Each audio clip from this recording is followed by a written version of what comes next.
सलाम दोस्तों, आप सभी को हमारे प्रभु यीशु मसीह के मधुर और मीठे नाम से हाथ जोड़ के मेरा नमस्कार, प्रेज द लॉर्ड। दोस्तों, आज का ये वीडियो खास उनके लिए समर्पित है जो आज से 25 साल पहले, जी हाँ 25 साल पहले, यानी कि 22 जनवरी 1999 को हमारे भारत देश के एक राज्य यानी कि उड़ीसा में प्रभु यीशु मसीह का प्रेम को बांटते हुए लोगों की सेवा करते करते कुर्बान हो गए, शहीद हो गए। जी हाँ दोस्तों, आप समझ गए होंगे कि मैं किसके बारे में बात कर रहा हूँ। मैं बात कर रहा हूँ ग्राहम स्टेन और उनके 2 मासूम बच्चों के बारे में। ग्राहम स्टेन ये नाम ही काफी है उस दारुण, दर्दनाक, भयानक, बेखौफ रात को याद दिलाने के लिए, जब कुछ दरिंदे, कुछ गुंडे, कुछ कठोरपंथी, कुछ क्रूर हिंसक लोग, बेरहम लोग, अपने आप को धर्म के रक्षक कहने वाले लोग इन तीनों के ऊपर टूट पड़ते हैं और गाड़ी के साथ जला के बेरहमी से मार देते हैं। दोस्तों, जय श्री राम, जय बजरंगबली का नारा लगाते हुए 3 मासूम जाने ले गए। जी हाँ, जय श्री राम, जय बजरंगबली, ये नारा लगाते लगाते 3 मासूम जाने ले गए। जरा सोचिए, ये कैसे हो सकता है कि कोई अपने भगवान का नाम लेते हुए, अपने भक्ति का सहारा लेते हुए दूसरों को तड़पा के मारे, बेरहमी से मारे। ऐसा कौन ईश्वर है, ऐसा कौन देवता है कि लोगों को मारना सिखाता हो, लोगों को तड़पाना सिखाता हो, बेरहमी से हत्या करना सिखाता हो? अगर ऐसा कोई है तो मैं कहूंगा कि वो कभी ईश्वर हो ही नहीं सकते, वो कभी भगवान हो ही नहीं सकते। ये अंधभक्त, ये गुंडे जो अपने आप को धर्म के रक्षक कहने वाले हैं, उस दिन धर्म के भक्षक बन जाते हैं, इंसानों का भक्षक बन जाते हैं, इंसानियत को ही खत्म कर देते हैं। जरा सोचिए दोस्तों, जरा सोचिए ये कैसे हो सकता है। ये अंधभक्त आज भी ये काम करते हैं, जय श्री राम का नारा लगाते हैं, जय बजरंगबली का नारा लगाते हैं, लेकिन दूसरों के घरों को तोड़ते हैं, गाड़ियों को तोड़ते हैं, फोड़ते हैं, दूसरों को मारते हैं, पीटते हैं, धमकियां देते हैं अपने भगवान का नाम लेते हुए। धिक्कार है दोस्तों हमें ऐसों के लिए, धिक्कार है। ये एक धर्म के नाम से धब्बा है, ये धर्म के नाम से, भगवान के नाम से एक धब्बा है दोस्तों। ये कभी भी धर्म के रक्षक नहीं हो सकते। ये एक धर्म के भक्षक है, इंसानों का भक्षक है दोस्तों। तो आज भी दुनिया में ऐसे लोग हैं, अंधभक्त हैं, जो अपने भगवान का, अपने भक्ति का गलत फायदा उठाते हैं। जी हाँ, गलत फायदा उठाते हैं और दूसरों को मारना, पीटना, डांटना, धमकियां देना, तोड़ना, फोड़ना, ये सब काम करते हैं, गुंडागिरी करते हैं, दादागिरी करते हैं। ये दरिंदे, ये बेरहम लोग। 22 जनवरी 1999 को ग्राहम स्टेन और उनके 2 मासूम बच्चे फिलिप और तिमोथी, जो कि 10 और 6 साल के बच्चे थे, वे लोग जाते हैं एक कार्यक्रम को अटेंड करने या एक कैंप को, एक मीटिंग को अटेंड करने। लेकिन आते आते देर हो जाता है, लेट हो जाता है। तो बाहर बहुत ठंड थी, बहुत कोहरा था और उनको यात्रा आगे बढ़ाने में थोड़ा मुश्किल था। तो ये सोचते हैं, ये फैसला करते हैं, क्यों ना हम अपनी यात्रा को यहाँ पे रोके, मनोहरपुर गांव में विश्राम किया जाए, रात बिताया जाए। और वे लोग ये फैसला करते हैं और मनोहरपुर गांव में अपनी गाड़ी को रोकते हैं और गाड़ी के अंदर सो जाते हैं। याद रहे, ये दोनों बच्चे अभी अभी स्कूल से छुट्टी आए थे और इस पावन कार्यक्रम में भाग लिए थे। लेकिन उनको क्या मालूम था कि ये छुट्टी उनके लिए अंतिम छुट्टी होने वाली है। उनको क्या मालूम था ये रात उनके लिए अंतिम रात होने वाला है। उनको क्या ये मालूम था कि ये सफर, ये यात्रा उनका अंतिम यात्रा होने वाला है। दोस्तों, खुदा को कुछ अलग ही मंजूर था, खुदा का प्लान और कुछ अलग ही था। वचन में लिखा गया कि पौलुस कहते हैं, क्योंकि मेरे लिए जीना मसीह है और मरना लाभ है। जी हाँ, अगर प्रभु के लिए जीते हैं तब भी अच्छा है, अगर मरते हैं तब भी अच्छा है। देर रात को कुछ गुंडे, दरिंदे, हिंसक, क्रूर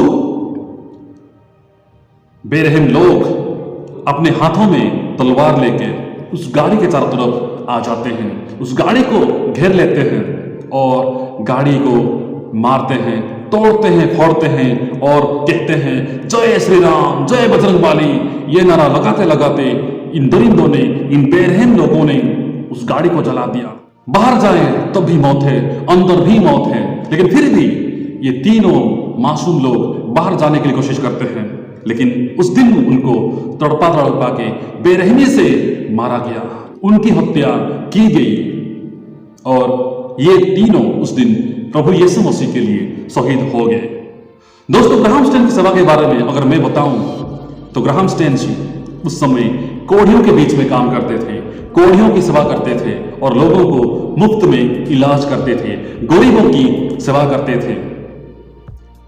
जो लोग अपने घरों से निकाले गए हैं, जो लोग अपने समाज से निकाले गए हैं, उनकी सेवा करते थे, उनकी देखभाल ये करते थे। जरा सोचिए, ऐसा कौन व्यक्ति है जो अपने घरों से निकाले हुओं को उठा के सेवा करे? जरा सोचिए, ऐसा कौन है जो घरों से निकाले हुओं को, घरों से बाहर फेंके हुओं को, समाज से, गांव से निकाले हुओं को सेवा करे? जी हाँ, जो लोग बाइबल पढ़ते हैं कोढ़ियों के बारे में जरूर जानते होंगे। कोढ़ियों का जो स्थिति है, जो हालत है, जो शारीरिक, जो फिजिकल कंडीशन है, वो क्या होता है हम जानते हैं कि कोढ़ियों को सेवा करना बहुत मुश्किल होता है। लेकिन ग्राहम स्टैन प्रभु यीशु मसीह का प्रेम भावना से उनकी मदद की, उनकी सेवकाएं की, उनकी देखभाल की। उनका ये काम चल रहा था मयूरभंज लेप्रोसी होम में, यानी कि सब कोढ़ियों को उठा के वो अपने इस मयूरभंज लेप्रोसी होम में लाके उनकी सेवा करते थे, उनकी देखभाल करते थे, उनकी इलाज करते थे और वो भी मुफ्त में, फ्री में। तो दोस्तों, अब जरा सोचिए, क्या गुनाह था उन दो मासूम बच्चों का, क्या कसूर था उन दो मासूम बच्चों का, क्या गलती थी इन दो मासूम बच्चों की? उन्होंने क्या किया था कि उसके बदौलत, उसका नतीजा उनको मौत को सामना करना पड़ा, उनको उस दिन शहीद होना पड़ा, मरना पड़ा? क्या गलती थी ग्राहम स्टैन जी का, क्या गुनाह था ग्राहम स्टैन जी का, क्या कसूर था ग्राहम स्टैन जी का? क्या कोढ़ियों को सेवा करना उनका गुनाह था? क्या कोढ़ियों को सेवा करना उनका गुनाह था? क्या गरीबों को मदद करना उनका गुनाह था? या फिर बीमारों को मुफ्त इलाज करना उनका गुनाह था, उनका कसूर था? या फिर अपने घरों से, अपने परिवारों से, अपने गांव से, अपने समाज से निकाले हुओं को, तुच्छ जाने हुओं को सेवा करना ही उनका गुनाह था, उनकी गलती थी? क्या था उनका गुनाह, क्या था उनका कसूर? कुछ लोग अब ये कह सकते हैं कि ग्राहम स्टैन दूसरों को जबरन कन्वर्जन करते थे, धर्मांतरण करते थे, लेकिन मैं कह दूं कि ऐसा कोई भी प्रमाण नहीं है, ऐसा कोई भी एविडेंस नहीं है। ग्राहम स्टैन जी लोगों को जबरन कन्वर्जन करते थे, धर्मांतरण करते थे, ऐसा कोई भी प्रमाण नहीं है। इनकी हत्या हो गई, इनको बेरहमी से मारा गया, हत्या की गई, इनको तड़पा तड़पा के मारा गया, दो मासूम बच्चों को और ग्राहम स्टैन जी को।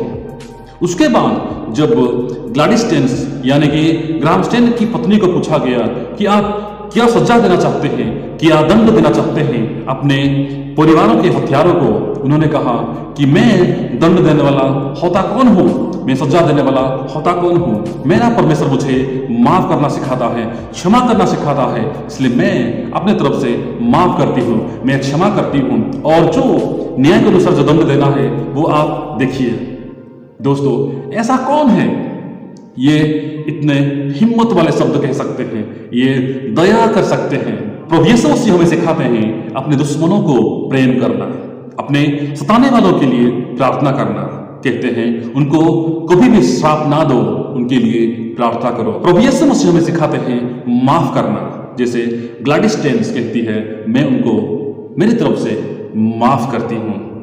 वाह, आज हम याद करते हैं ग्राहम स्टैन और उनके दो मासूम बच्चों का कुर्बानी को, इस दिन को, यानी कि 22 जनवरी 1999 को आज 25 साल हो गया है। और आज के दिन ही हमारे देश भारत में राम मंदिर का उद्घाटन हो रहा है और जय श्री राम जय बजरंगबली का नारा लग रहा है। तो दोस्तों, अंत में सैल्यूट है ग्राहम स्टेन जी और उनकी सेवकाई को और उन 2 मासूम बच्चों को जिन्होंने प्रभु यीशु मसीह का प्रेम का संदेश को देते देते शहीद हो गए, कुर्बान हो गए। और हमें फक्र है और हम धन्य हैं कि ग्राहम स्टेन जी जैसे प्रभु के सेवक हमारे देश भारत में आके सेवकाई की। लेकिन हम शर्मिंदे हैं कि हम उनकी सेवकाई को नहीं पहचान पाए, उनकी सेवकाई को नहीं पहचान पाए और धर्मांतरण का नाम दे दिया। जी हाँ, धर्मांतरण का नाम दे दिया और उनकी हत्या कर दी। बेरहमी से तड़पा के हमने हत्या की है। तो दोस्तों, आज हम ग्राहम स्टेन और उनके 2 मासूम बच्चों का सेवकाई को हम याद करें, उनकी कुर्बानी को हम याद करें। प्रभु हम सबको आशीष दे। धन्यवाद।